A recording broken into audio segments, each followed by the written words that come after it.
புலம்பல் 5ஆம் அதிகாரம் 16ஆம் வசனம். ரொம்ப கவனமா கவனிக்க வேண்டும். எங்கள் தலையில் இருந்து கிரீடம் விழுந்தது, ஐயோ நாங்கள் பாவம் செய்தோமே.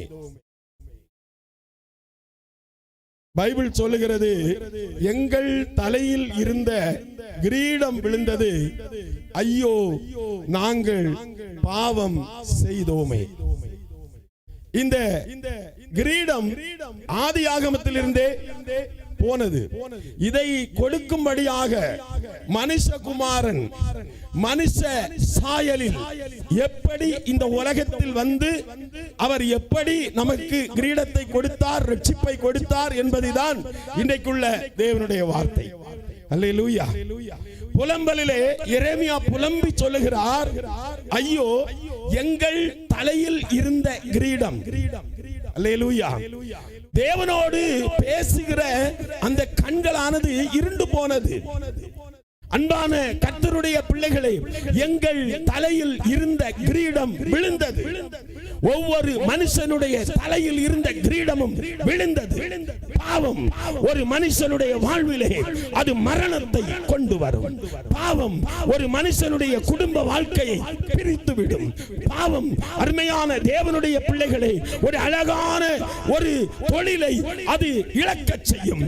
பாவம் சமாதானத்தை கெடுத்துவிடும். பாவம் ஒருவனை மரணத்துக்கு நேராக கொண்டு செல்லும் என்பதை குறித்துதான் இன்றைக்கு உங்கள் மத்தியில் நான் பேசுகின்றேன். ஆதியாகமத்தின் புஸ்தகத்திலே நாம் தெளிவாய் படித்து பார்க்கும்போது ஆண்டவராகிய தேவனோடு கூட அதிகாலை வேளையிலே, பகலில் குளிர்ச்சியான வேளையில், ரொம்ப கவனமாக கவனிக்க வேண்டும், பகலில் குளிர்ச்சியான வேளையில் ஆதாமும் ஏவாளும் ஆண்டவரை தரிசித்தார்கள், ஆண்டவரோடு பேசினார்கள். ரொம்ப கவனமா கவனியுங்கள். தேவனோடு பேசுகிறவர்கள், தேவனோடு முகமுகமாய் தரிசிக்கிறவர்கள் பிசாசுக்கு எப்பொழுது அடிமைப்பட்டார்களோ அப்பொழுது அவர்கள் தேவனை விட்டு தூரம் போகிறார்கள். நிறைய பேருடைய வாழ்வில் அப்படிதான், அநேகருடைய வாழ்வில் அப்படிதான். சபை பொறுப்புகளில் இருப்பார்கள். குடும்ப ஜெபம் அழகாய் இருக்கும். இந்த குடும்ப ஜெபம் அழகாய் இருக்கும் போது, சபை பொறுப்புகளில் இருந்து ஊழியத்தை செய்யும் போது, கர்த்தருக்காய் வாழும் போது, வீட்டிலே அது ஒரு சந்தோஷமான ஒரு வாழ்வு, அது ஒரு சமாதானமான வாழ்வு, அது நன்றாக இருக்கின்ற ஒரு வாழ்வு. ஆனால் எப்பொழுது ஒரு மனிதன் ஆண்டவருக்கு பிரியமில்லாத செயலை செய்கிறானோ அப்பொழுது முதலாவது அவனுக்குள் வருகிறது மரண பயம். இந்த மரண பயத்து நிமித்தமாய் அவன் தெய்வத்தை விட்டு தூரம் போகிறான், பாவத்தை செய்கிறான், அலைந்து திரிகிறான். யார் யார் இந்த பாவத்தை செய்து அலைந்தார்கள், யார் யார் தேவனை விட்டு தூரம் போனார்கள், எப்படி இந்த கிரீடம் கொடுக்கப்பட்டது என்பதை குறித்து தான் உங்கள் மத்தியில் திட்டமாய் தெளிவாய் தேவ பிரசன்னத்தோடு சாட்சியோடு நான் இன்றைக்கு பிரசங்கம் செய்யும் நான் பேச இருக்கின்றேன். அல்லேலூயா. வேதத்தை படித்து பார்க்கும்போது ஆதியாகமத்தின் புஸ்தகம் 7ஆம் அதிகாரம் 3ஆம் அதிகாரம் 7, 8 ஒருவர் சத்தமாய் படிக்கலாம்.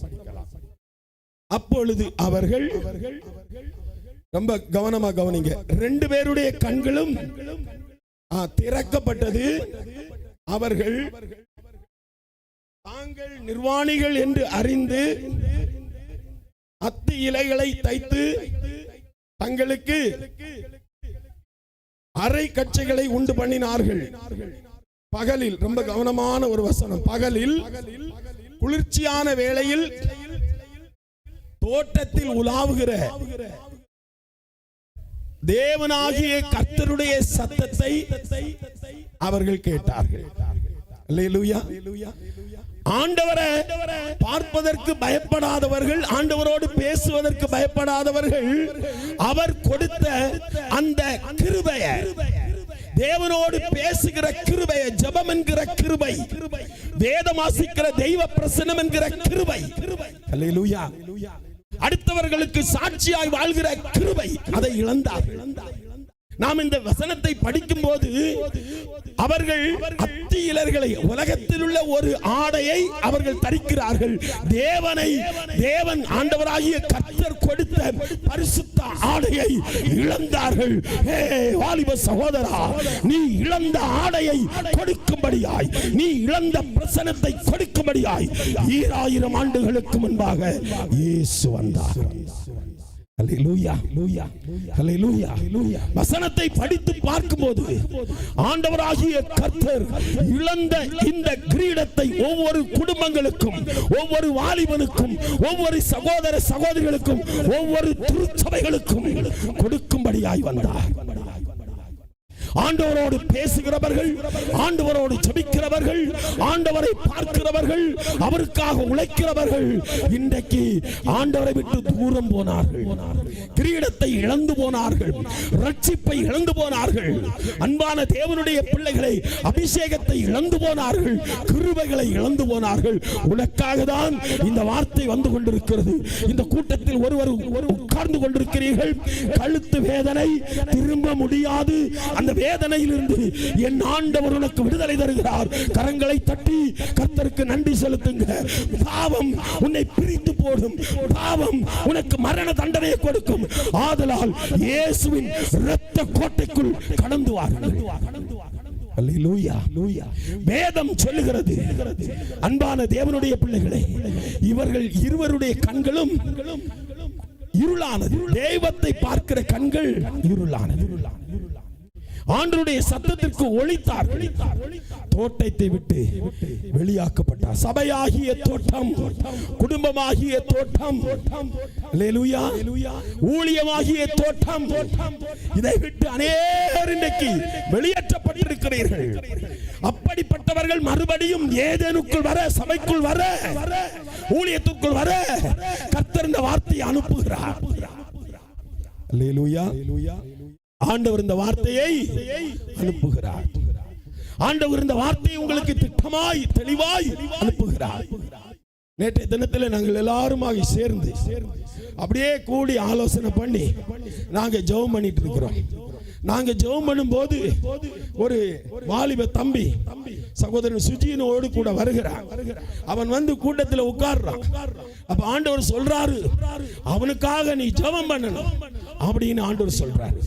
அப்ப நான் அவனை பார்த்து சொல்றேன், தம்பி உனக்காக நான் ஜெபம் பண்ணுவேன், ஆண்டவர் ஜெபம் பண்ண சொல்றார் அப்படின்னு சொல்லிட்டு நாங்க பேசிட்டு அவனுக்கு ஜெபம் பண்ண விட்டுட்டோம்.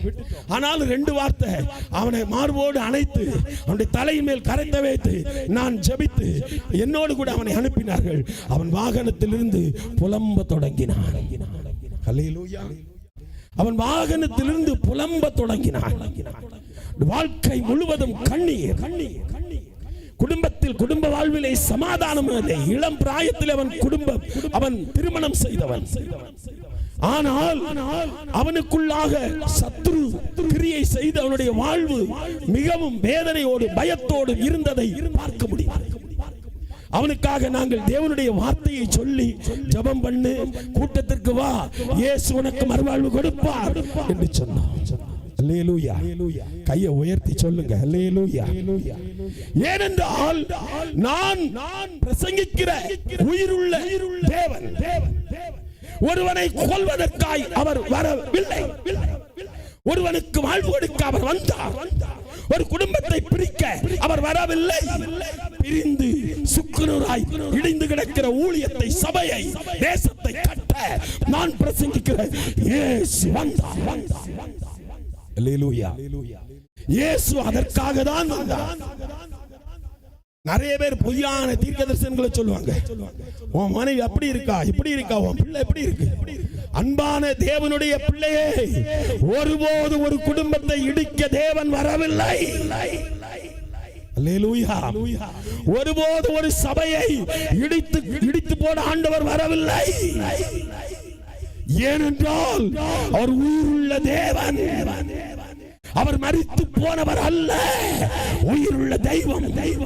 வந்து பார், ஆராதித்து பார், அவருக்காக உன்னை ஒப்பு கொடுத்து பார். உன் ஜீவிதம் மாறும், உன் வாழ்க்கை மாறும், உன் வாழ்வு பிரகாசிக்கும். அல்லேலூயா. அவரால் ஒரு தேசத்தை கவிழ்க்கவும் முடியும், ஒரு தேசத்தை உயர்த்தவும் ஆசீர்வதிக்கவும் முடியும். ஹல்லேலூயா. எல்லா சட்ட திட்டங்களும், எல்லா கவர்மெண்ட்களும் எல்லாமே அவரால் உருவாக்கப்பட்டதுதான். பாவம் எங்கே பெருகுகிறதோ அந்த தேசத்தில் சமாதானத்தை தேசத்து குடிகள் இழந்து போகிறார்கள். அந்த தேசத்து குடிகள் இழந்து போகிறார்கள். பைபிள் நாம் படித்து பார்க்கும்போது ஆதியாகமத்தின் புஸ்தகம் 4ஆம் அதிகாரம் 8, 9, 10 சொல்லுகிறது. இந்த ஆதாம் மூலமாய், இந்த ஏவாள் மூலமாய் பறிக்கப்பட்ட ரட்சிப்பு, பறிக்கப்பட்ட ஆசீர்வாதம், பறிக்கப்பட்ட பயம், அதை திரும்ப கொடுக்க வேண்டும் என்று சொல்லி ஆண்டவர் அடுத்து பிரயாசப்படும் போது காயினும் ஆபேலும், ஆபேல் தன்னுடைய முதல் பலன்களை கர்த்தருக்காய் கொண்டு கொடுக்கிறார். உன்னுடைய முதல் மகன் ஆண்டவருடைய ஊழியத்திற்கு, உன்னுடைய முதல் மகள் ஆண்டவருடைய ஊழியத்திற்கு, அது முதல் பலன் கர்த்தருக்கு. அது வாழைக்குலையா இருந்தாலும் சரிதான், தென்னை மரத்தில் உள்ள தேங்காயா இருந்தாலும் சரிதான், முதல் பலன் கர்த்தருக்கு. அல்லேலூயா. சத்தமா சொல்லுங்க அல்லேலூயா. முதல் பலன் என் ஆண்டவருக்கு. ஆனால் ஆபேல் நல்லவற்றை கொண்டு கொடுத்தார், காயினோ மோசமானதை ஆண்டவருக்கு வைத்தார். ஆண்டவர் முழு மனதோடு தியாகத்தோடு கொடுத்த ஆபேலின் காணிக்கையை ஆசீர்வதித்தார். காயினுக்குள் பிசாசு நுழைந்தது, பொறாமை ஆவி நுழைந்தது. தன் சொந்த சகோதரனை வெட்டி கொண்டு போட்டான், கொலை செய்தான். இந்த பூமியிலே மறுபடியும் சாபம் வருகிறது, மறுபடியும் பாவம் வருகிறது. அடுத்தபடியாக ஆண்டவர் நிறைய பேரோடு ஆண்டவர் இந்த ரட்சிப்பை கொடுக்க, கிரீடத்தை கொடுக்க அவர் அடுத்தபடியாக ஆண்டவர் மறுபடியும் பிரயாசப்படுகிறதை நாம் பார்க்கிறோம். அன்பான தேவனுடைய பிள்ளைகளே, அடுத்து நீங்கள் பார்ப்பீர்கள் என்று சொன்னால் ரூபன். ரூபன் யார் என்று தெரியுமா? படியுங்கள். 49 ஆதியாகமம் 49:3 படிக்கலாம். ரூபனே, கவனிச்சீங்களா? ரூபனே, நீ என் சேஷ்ட புத்திரன், நீ என் தத்திருவமும் முதற் பலனுமானவன். ரூபன் இஸ்ரவேலின் முதற் பலன். ஆனால் பாகுபாடு பார்க்காத தேவன், பட்சபாதம் பார்க்காத தேவன். யாருக்கு இந்த ஆசீர்வாதத்தை கொடுத்தார்? யோசேப்புக்கு கொடுத்தார். பாடு வந்தது, நெருக்கம் வந்தது, உபத்திரம் வந்தது, யோசேப்பு பரிசுத்தத்தில் நின்றார். அல்லேலூயா. யோசேப்பு கிரீடத்தை பெற்றுக் கொள்வதற்கு அவர் அங்கே ஆண்டவருக்கு முன்பாக சாட்சியாக நின்றார். மகிமையின் தேவனை மனதார ஸ்தோத்தரிப்போ, அல்லேலூயா சொல்லியே ஆரவாரம் பண்ணோ, அல்லேலூயா சொல்லியே ஆரவாரம் பண்ணுவோம். கைகளை தட்டி மகிமையின் தேவனை மனதார ஸ்தோத்தரிப்போ, அல்லேலூயா சொல்லியே ஆரவாரம்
தேவனை மனதார ஸ்தோத்தரிப்போம். அல்லேலூயா சொல்லி ஆரவாரம் பண்ணுவோம். அல்லேலூயா சொல்லி ஆரவாரம் பண்ணுவோம். அல்லேலூயா அல்லேலூயா. அன்பான தேவனுடைய பிள்ளைகளை, ஆதியாகமத்தின் புஸ்தகம் 49ஆம் அதிகாரம் 3 சொல்லுகிறது, இந்த கிரீடமானது, ரட்சிப்பானது, ஆசீர்வாதமானது ரூபனுக்கு கிடைக்க வேண்டியது. ஆனால் ரூபன் பாவம் செய்தான். ரூபனுடைய பாவம் தேவனிடத்திலிருந்து ரூபனை தூரப்படுத்தினது. இன்று அப்படிதான் நிறைய முதல் பலன்கள் பாவத்து நிமித்தமாய் வீட்டை விட்டு வெளியேற்றப்பட்டிருக்கிறது. நிறைய முதற் பலன்கள் தேவனுடைய ஆசீர்வாதத்தை பெற்றுக்கொள்வதற்கு தகுதியை இழந்திருக்கிறார்கள். வேதத்திலே படித்து பார்க்கும்போது யோசேப்பு அந்த ரட்சிப்பை, ஆசீர்வாதத்தை பெற்றுக் கொண்டார். யோசேப்பின் மூலமாய் நம்முடைய பிதாக்கள் பாதுகாக்கப்பட்டார்கள். எகிப்திலே பாதுகாக்கப்பட்டார்கள். எகிப்தின் அனுபவத்தோடு வந்திருக்கிறதான என்னுடைய அன்பு சகோதரா, வறட்சியான சூழ்நிலையில் வந்திருக்கிற சகோதரி, சமாதானத்தை எண்ணற்ற நாட்களாய் இன்றைக்கு இழந்து வந்திருக்கிற தேவனுடைய பிள்ளைகளை, பாவம் ஒரு மனுஷனை தேவனிடத்திலிருந்து பிரித்து போடுகிறது. எத்தனையோ வழக்குகள் இன்றைக்கு இருக்கிறது. அத்தனை வழக்குகளை பார்க்கும் போது நிறைய பேர் தேவனிடத்திலே பிரமாணத்தை எடுத்துக்கொண்டவர்கள். நம்முடைய நீதிமன்றங்களில் நிறைய கிறிஸ்தவர்கள் தான் நாம் பார்க்கிறோம். நமக்கு முன்பாக எத்தனையோ சாட்சிகள் இருக்கிறது. ஆனால் கர்த்தரிடத்தில் எந்த மனுஷன் உண்மையாய் இருக்கிறார்களோ அவர்கள் உயரமான இடத்தில் இருக்கிறதையும் வாழ்கிறதையும் பாதுகாக்கப்படுகிறதையும் நாம் பார்க்கிறோம். ஹல்லேலூயா. அவர்கள் உயரமான இடங்களில் இருக்கிறதை, தேவனால் பாதுகாக்கப்படுகிறதையும் நாம் பார்க்கிறோம். சங்கீதக்காரனாகிய தாவீது யுத்தத்தில் வல்லவர். அல்லேலூயா. சிங்கத்தையும் கரடியும் முறியடித்த தாவீது, கோலியாத்தை கொன்று ஜனங்களுக்கு விடுதலை கொடுத்த தாவீது, ஒரு நாள் அரண்மனையின் உப்பரிக்கையில் உலாவிக் கொண்டிருக்கும் போது பிசாசு தந்திரமாய் அவனுக்குள் நுழைந்தது. யார் இந்த தாவீது? வனாந்தரத்தில் இருந்த தாவீது, ஆடுகளுக்கு பின்பாக சென்ற தாவீது. கர்த்தர் தாவீதை கொண்டு வந்தார். வேதம் சொல்லுகிறது, நான் பிரசங்கிக்கிற பைபிள் சொல்லுகிறது, தாவீது ஆண்டவருடைய இருதயத்திற்கு ஏற்றவனாயிருந்தார். சகோதரனே, சகோதரியே, நீ ஆண்டவருடைய இருதயத்துக்கு ஏற்றவனாய் இரு. ஆண்டவருடைய இருதயத்துக்கு ஏற்றவனாய் வாழு. ஆண்டவருடைய இருதயத்திற்கு ஏற்றவனாய் ஜெபம் பண்ணு.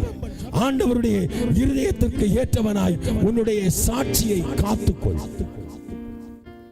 இந்த தாவீது ஒரே கூழாங்கல்லால் பயங்கரமான கோலியாத்தை பார்த்தால் ஒரு ராஜ்யத்தின் அந்த யுத்த வீரர்கள், ராணுவ வீரர்கள் பயந்து பின்னிட்டு போவார்கள். அப்படிப்பட்ட ஒரு ராட்சசனை ஒரு சின்ன கல்லால் கொன்றவன். அல்லேலூயா. இஸ்ரவேலுக்கு ராஜாவால் சாமுவேல் மூலமாய் அபிஷேகம் பண்ணப்பட்டவன். இஸ்ரவேலிலே உயர்த்தப்பட்டவர். தாவீதை பற்றி பிரசங்கம் செய்யாத சபைகள் இல்லை, தாவீதை பற்றி சொல்லாத தேசம் இல்லை. ஆனால் இந்த தாவீது ஒரு நாள் அலைய தொடங்கினார். தாவீதை பயம் பின் தொடர்ந்தது. காரணம், தாவீது கண்களின் இச்சைகளில் விழுந்தார். நீ எப்பேற்பட்ட புத்திசாலியா இருக்கலாம், எப்பேற்பட்ட ஒரு மனுஷனா இருந்தாலும் பாவம் உன்னை தெய்வத்திடத்திலிருந்து தூரப்படுத்தும். ஹல்லேலூயா. தாவீதை தூரப்படுத்தினது. சவுல் ஆண்டவருக்கு கீழ்ப்படியாமல் இருந்ததினால் தாவீதுக்கு பயப்பட தொடங்கினான். சவுல் யார்? தேசத்தின் ராஜா, ஒரு இஸ்ரவேல் தேசத்தின் ராஜா. சாதாரண ஒரு தாவீதை பார்த்து பயப்படுகிறார். கவனியுங்கள், சாதாரண ஒரு தாவீதுக்கு பயப்படுகிறார். அதே தாவீது யுத்தத்தில் வல்லவர். எந்த இடத்திலும் தாவீதுக்கு தோல்வி கிடையாது. கவனிச்சீங்களா? எந்த இடத்திலும் தோல்வி கிடையாது. ஆனால் தாவீது ஒரு நாள் அலைய தொடங்கினார், ஓட தொடங்கினார், ஒளிய தொடங்கினார். இன்றைக்கு அப்படிதான் தேவனுடைய பிள்ளைகளே, கர்த்தருடைய பிள்ளைகளே, ஒரு நாள் தாவீதை போல ஜெபத்திலே யுத்தம் பண்ணினாய். ஒரு நாள் தாவீதை போல பொல்லாத ஆவிகளுக்கு நீ எதிர்த்து நின்றாய். இன்றைக்கு நீ செய்த பாவம், நீ செய்த அக்கிரமம் தெய்வத்திடத்தில் உன்னை தூரப்படுத்தி இருக்கிறது. ஆதியாகமத்தின் புஸ்தகம் ஆரம்பத்தில் சொன்ன அந்த வார்த்தையிலே அந்த கிரீடத்தை கொடுக்கும்படியாய் இஸ்ரவேலின் தேவன் ஒவ்வொரு ராஜாக்கள் மூலமாய், நியாயாதிபதிகள் மூலமாய், ஆண்டவர் தீர்க்கதரிசிகள் மூலமாய் இந்த கிரீடத்தை கொடுப்பதற்கு அவர் பிரயாசப்பட்டார். கவனிச்சீங்களா? இந்த கிரீடத்தை கொடுப்பதற்கு அவர் பிரயாசப்பட்டார். ஆனால் கிரீடம் கிடைத்ததாக இல்லை. வேதத்திலே பார்க்கும் போது 1 சாமுவேலின் புத்தகம் 14 ஆண்டவர் தாவீது மூலமாய் அதை கொடுப்பதற்கு 16 மூலமாய் கொடுப்பதற்கு பிரயாசப்பட்டார். 16ஆம் அதிகாரத்தை படித்து பார்க்கும்போது கோலியாத்திடத்திலிருந்து ரட்சிப்பை ஆண்டவர் கொடுத்தார். அதே ரட்சிப்பை தாவீது இழக்க தொடங்கினார். தாவீதுக்கு கிடைத்த அந்த நன்மைகள் அத்தனையும் இழக்க தொடங்கினார். அதற்கு காரணம் கண்களின் இச்சை. கிரீடம் கீழே விழத் தொடங்கினது. கிரீடம் இழந்து போனது. சமாதானம் இழக்கப்பட்டது. சந்தோஷம் இழக்கப்பட்டது. பாதிக்கப்பட்டார் தாவீது, பாதிக்கப்பட்டார், நெருக்கப்பட்டார், ஒடுக்கப்பட்டார். பயம் அவரை சூழ்ந்தது.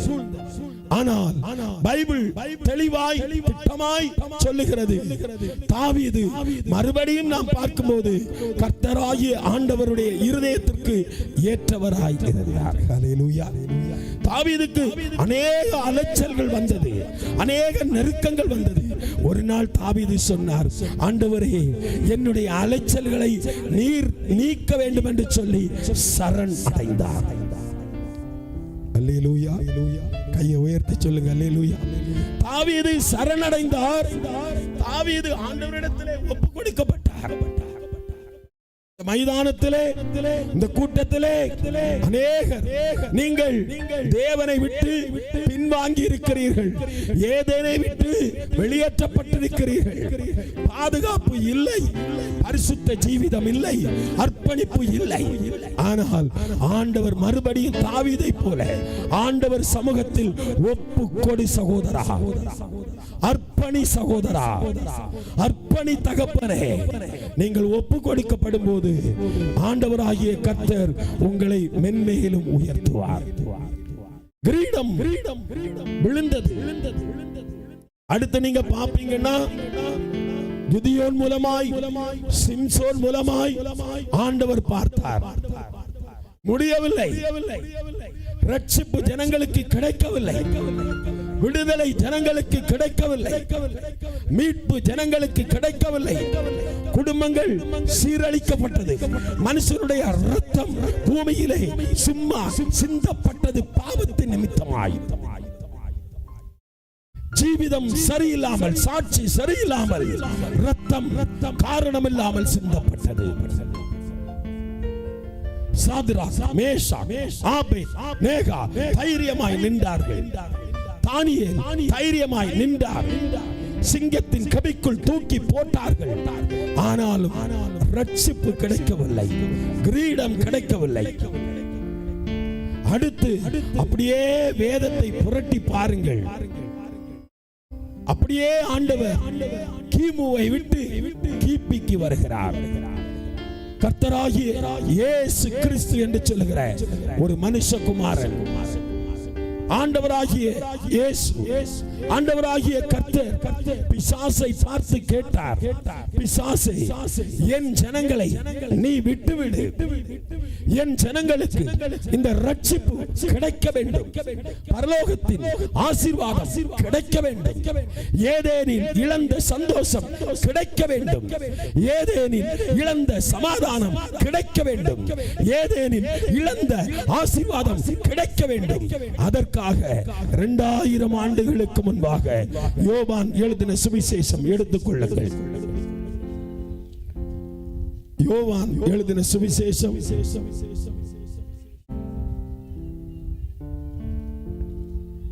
யோவான் எழுதின சுவிசேஷம் 1ஆம் அதிகாரம்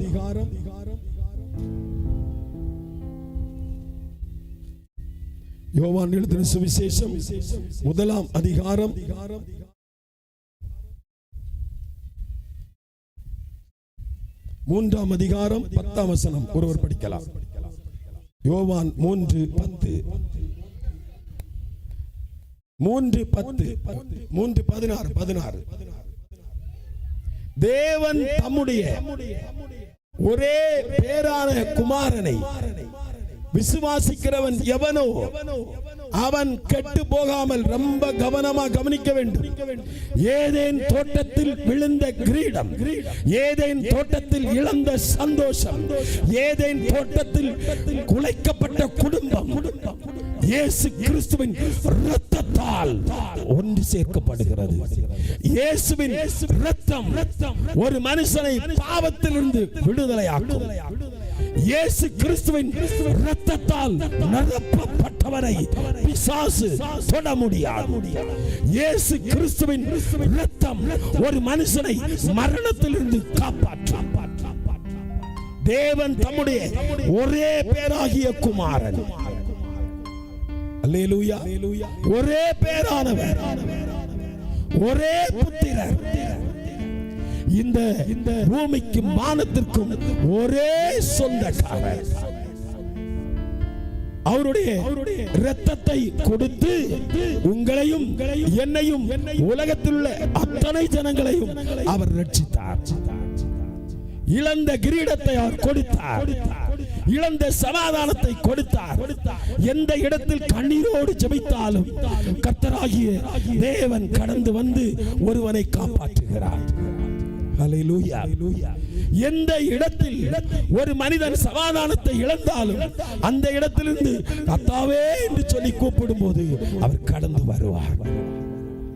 வானம் பூமி படைத்தவரே, நீர் சர்வ வல்லவரே, ஜீவன் உள்ள தேவன் நீரே, ஜீவாதிபதி நீரே. வானம் பூமி படைத்தவரே, நீர் சர்வ வல்லவரே, ஜீவன் உள்ள தேவன் நீரே, ஜீவாதிபதி நீரே. ஜீவனே என் பலனே, ஜீவனே என் பலனே. அல்லேலூயா, அல்லேலூயா. இஸ்ரவேல் துதிகளுக்குள் வாசம் பண்ணும் பரிசுத்தரே, உம்மை வாயார வாழ்த்துகிறேன்,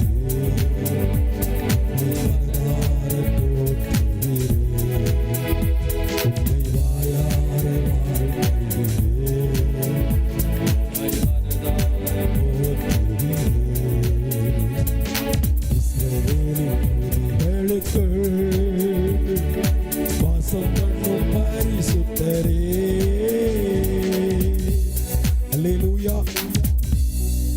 உயர்த்தி சத்தமா சொல்லுவோம் ஹல்லேலூயா.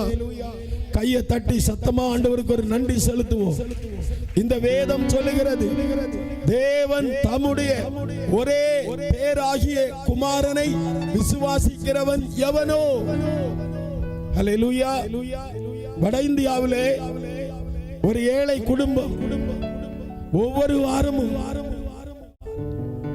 80 கிலோமீட்டர் சைக்கிள் மிதித்து தேவனை ஆராதிக்க சென்று கொண்டிருந்தார்கள். 80 கிலோமீட்டர் ஒவ்வொரு வாரம் ஞாயிற்றுக்கிழமை ஆராதனையிலே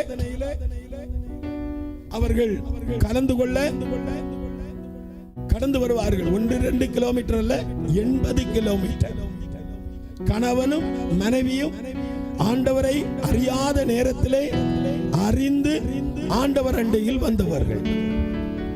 என் அன்பு தேவனுடைய பிள்ளைகளே, இந்த கணவனும் மனைவியும் 80 கிலோமீட்டர் தாண்டி ஒவ்வொரு வாரமும் தேவனுடைய வார்த்தையை கேட்கும்படியாய், தேவனோடு ஆராதிக்கும்படியாய் அவர்கள் கடந்து வருவார்கள்.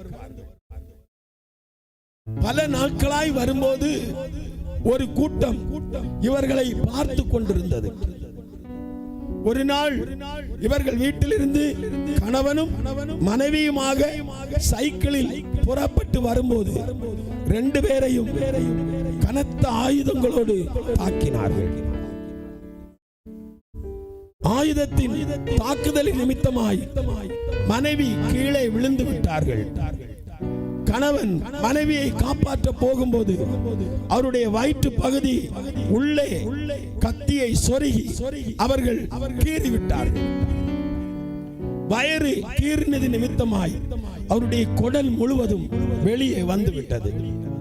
இரத்த வெள்ளத்தில் இந்த அன்பு சகோதரன் மிதந்து வேதனையின் உச்சத்தில் அழத் தொடங்கினார். மனைவி என்ன செய்தார்கள் தெரியுமா? கணவனுடைய குடல் முழுவதையும் வாரி வயிற்றுக்குள் வைத்துக் கொண்டு அவர் கட்டி இருந்த அந்த வேஷ்டியை எடுத்து வயரை இறுக கட்டி சைக்கிளில் வைத்து தன்னோடு சேர்த்து கட்டிக்கொண்டு ஆலயத்துக்கு நேராக 80 கிலோமீட்டர் தாண்டி வந்தார்கள். ஞாயிற்றுக்கிழமை ஆராதனை அன்று ஆனபடியினால் இவர்கள் வருவதற்கு சமயம் அநேகம் ஆனபடியினால் ஆராதனை முடிந்து சபையின் ஊழியரும் விசுவாசிகளும் சென்று விட்டார்கள். இந்த மனைவி தன்னுடைய வேஷ்டி கட்டெல்லாம் அவிழ்த்து விட்டு மயங்கின நிலைமையில் இருந்த கணவனை கொண்டு ஆலயத்திற்குள் வரும்போது ஆலயம் பூட்டப்பட்டிருந்தது. ஆலயம் பூட்டப்பட்டிருந்த உடனே இந்த மனைவிக்குள் ஒரு தெய்வ பிரசன்னம் கடந்து வந்தது. ஒரு தைரியம் கடந்து வந்தது. தன்னுடைய கணவனை தூக்கி கொண்டு வாசலின் முன்பாக படுக்க வைத்துக் கொண்டு நேர் முழங்காலில் நின்று இயேசுவை நோக்கி கூப்பிட தொடங்கினாள். என் அன்பு தேவனுடைய பிள்ளைகளை ஆண்டவரை நோக்கி அழத் தொடங்கினாள். ஆண்டவரே, நீர் உயிருள்ள தேவன், நிறைய அற்புதங்களை செய்திருக்கிறேன். 80 கிலோமீட்டர் தாண்டி உம்மை ஆராதிக்கும்படியாய் நாங்கள் வரும்போது என் கணவன் மரண பிடியில் இருக்கிறாள். சபையும் பூட்டப்பட்டு விட்டது, போதகரும் போய்விட்டார். உம்மால் மாத்திரம் காப்பாற்ற முடியும் ஆண்டவரே என்று சொல்லி நேர் முழங்கால் நின்று கதறத் தொடங்கினார். ஒரு 20 நிமிடம் தாண்டினதும் மின்னலை போல வானம் திறக்கப்பட்டு ஒரு தெய்வ வல்லமை அந்த கீறப்பட்ட வயிற்று பகுதியில் வந்து இறங்கினது. ஒட்டப்பட்டது. மயக்க நிலைமையில் இருந்த புருஷன் எழும்பி உட்கார்ந்தார். அல்லேலூயா, அல்லேலூயா. தேவன் தம்முடைய ஒரே பேராகிய குமாரனை விசுவாசிக்கிறவன் எவனோ, யாரா இருந்தாலும், எப்படிப்பட்டவரா இருந்தாலும், எப்பேற்பட்ட பாவமா இருந்தாலும், இயேசுவின் இரத்தம் ஒரு மனுஷனை வாழ வைக்கும். இயேசுவின் இரத்தம் ஒரு மனுஷனை மரணத்தில் இருந்து காப்பாற்றும். புலம்பலில் சொல்லுகிறது, ஐயோ எங்கள் தலையில் இருந்த கிரீடம் விழுந்தது, நாங்கள் பாவம் செய்தோமே. என் அன்பு தேவனுடைய பிள்ளைகளே, பாவத்தினால் உன் குடும்பம் எழும்ப முடியாத சூழ்நிலையில் இருந்தால் இந்த குமாரனை விசுவாசியுங்கள், நம்புங்கள். இவருடைய ரத்தம் உன்னை காப்பாற்றும். அல்லேலூயா. இயேசுவின் ரத்தம் ஒரு மனுஷனை ஆசீர்வதிக்கும். இயேசுவின் ரத்தம் பல வருடங்களுக்கு முன்பாக 1997 ஆண்டு என்னை விடுதலை ஆக்கினது. 3.5 ஆண்டு மறுபடியும் ஆண்டவருக்காய் வாழ்ந்து கொண்டிருந்த நான் மறுபடியும் அப்படியே ஆண்டவரை விட்டு தூரமாக்கப்பட்டேன். 2002 மறுபடியும் ஆண்டவருடைய ரத்தம் என் மேல் விழுந்தது. நான் இன்றைக்கு தைரியமாய் இயேசுவை பிரசங்கிக்கிறேன். அல்லேலூயா. சரியா வேதம் வாசிக்க தெரியாத நான், சரியா ஆங்கிலம் பேச தெரியாத நான், பல வெளிநாடுகள், பல மாவட்டங்கள், பல அருமையான தேவனுடைய பிள்ளைகளை உயரமான இடத்தில் இருக்கிறவர்களுக்கு முன்பாக படிக்காத நான் தைரியமாய் பிரசங்கிக்கிறேன். காரணம் இயேசுவின் ரத்தம். இயேசுவின் ரத்தம் உன் கேன்சரை மாற்றும். இயேசுவின் ரத்தம் உன் வியாதியை மாற்றும். இயேசுவின் ரத்தம் உன் மரணத்தை மாற்றும். அல்லேலூயா. இயேசுவின் ரத்தம் உன்னை வாழ வைக்கும். இயேசு கிறிஸ்துவின் ரத்தம் ஒரு மனுஷனை பரிசுத்தமாய் தெய்வத்தோடு தொடர்பு கொள்ள வைக்கும். அந்த ரத்தம் இந்தியா மாத்திரமல்ல, உலகம் முழுவதும் இருக்கிற ராஜாக்கள், அதிகாரிகள், ஏழை பணக்காரன் என்று ஏற்ற தாழ்வு பார்க்கவில்லை. இயேசுவின் ரத்தம் ஜாதி பார்ப்பதில்லை. இயேசுவின் ரத்தம் மதம் பார்ப்பதில்லை. இயேசுவின் ரத்தம் அழகு பார்ப்பதில்லை. இயேசுவின் ரத்தம் படிப்பு பார்ப்பதில்லை. இயேசுவின் ரத்தம் பலத்தை பார்ப்பதில்லை. இந்த ரத்தம் யார் மேல் தளிக்கப்படுகிறதோ அவர்கள் விடுதலையாக்கப்படுவார்கள். அல்லேலூயா. பேச தெரியாத நான் உங்களுக்கு முன்பாக தைரியமாய் நிற்கிறேன். ஒன்றுமே தெரியாத நான் அநேக இடங்களில் சென்று கர்த்தருடைய வார்த்தையை பேசுகிறேன். ஹல்லேலூயா. எனக்காக உனக்காக இயேசு கல்லறையில் இருந்து 3ஆம் நாள் உயிரோடு சொன்னபடி எழும்பினார். அல்லேலூயா. அவர் சொன்னபடி எழும்பினார். அவர் சொன்னபடி உங்களையும் இந்த 3 நாட்கள் விடுதலை பெருவிழாவிலே ஆசீர்வதிப்பார். அல்லேலூயா. காரணம் அவர் உயிருள்ள தேவன். அவர் உயிருள்ள கர்த்தர். அவர் உயிருள்ள தேவன். அவர் செத்து போனவர் அல்ல. நான் பிரசங்கம் செய்து கொண்டிருக்கிற தேவன் பாவத்திலிருந்து விடுதலை, சாபத்திலிருந்து விடுதலை, வாழ்வற்ற உனக்கு வாழ்வு கொடுப்பார். ஹல்லேலூயா. வேதம் சொல்லுகிறது, உன் தலையில் இருந்த கிரீடம், உன் குடும்பத்தில் இருந்த சந்தோஷம், உன் வீட்டில் இருந்த சமாதானம் திருடப்பட்டது. அதை திருப்பி கொடுக்கதான் இயேசு இந்த உலகத்துக்கு வந்தார். அல்லேலூயா. எந்த மனுஷனையும் பிரகாசிக்க வைக்க அவராலே மாத்திரம்தான் முடியும். எந்த மனுஷனையும் இருட்டை விட்டு வெளிச்சத்திற்கு கொண்டு வர இயேசு கிறிஸ்துவால் மாத்திரம்தான் முடியும். அல்லேலூயா. ஆண்டவர் சொல்லுகிறார், எனக்கு பின் ஒருவர் வருகிறார், அவர் அக்கினியினால் ஞானஸ்நானம் கொடுப்பார். அல்லேலூயா. இந்த ஞானஸ்நானத்தை நீங்கள் பெற்றுக்கொள்ள வேண்டும். தேவனுடைய அபிஷேகம் ஒரு மனுஷனை சோர்வில் இருந்து எழுப்பும். தேவனுடைய அபிஷேகம் ஒரு மனுஷனை ஜெபிக்க வைக்கும். தேவனுடைய அபிஷேகம் ஒரு மனிதனை பாவம் செய்கிறவனை பார்த்தால் அவனுக்காக அது ஜெபிக்க வைக்கும். அல்லேலூயா. இன்னைக்கு நான் இங்கே நிற்கிறேன் என்று சொன்னாலும், நீங்கள் இங்கே வந்திருக்கிறீர்கள் என்று சொன்னாலும், உனக்காகவும் எனக்காகவும் அநேகர் இன்றைக்கு ஜெபித்துக் கொண்டிருக்கிறார்கள். ஒவ்வொரு தேவனுடைய பிள்ளைகளுக்காக ஜெபிக்கிறார்கள். தேவனுடைய பிள்ளைகளை ஆண்டவர் இன்றைக்கு எழுப்பிக் கொண்டிருக்கிறார். கர்த்தராகிய இயேசு கிறிஸ்து உயிருள்ள தேவன். நான் எப்பவும் சொல்லுகிறது போல சொல்லுகிறேன். நம்முடைய இந்திய தேசத்தில் கன்னியாகுமரி முதல் ஜம்மு வரையிலும் பாருங்கள், இந்தியா முதல் உலகத்தின் கடை முனை நாடு வரையிலும் பாருங்கள், ஆண்ட ராஜாக்கள் ஆளாத ராஜாக்கள் மரித்தார்கள். எல்லா ராஜாக்களுக்கும் கல்லறை உருவாக்கப்பட்டது, இயேசு கிறிஸ்துவுக்கும் கல்லறை உருவாக்கப்பட்டது. ஆனால் கல்லறைகளினால் அவரை மூடி வைக்க முடியவில்லை. சொன்னபடி 3ஆம் நாள் உயிரோடு எழும்பினார். அல்லேலூயா. அவர் சொன்னதை செய்கிற தேவன். அல்லேலூயா. கரத்தை உயர்த்தி சொல்லுங்க அல்லேலூயா. இன்றைக்கு உனக்கும் சொன்னதை செய்கிறவர், ஆசீர்வதிக்கிறவர், உன்னை உயர்த்துகிறவர்.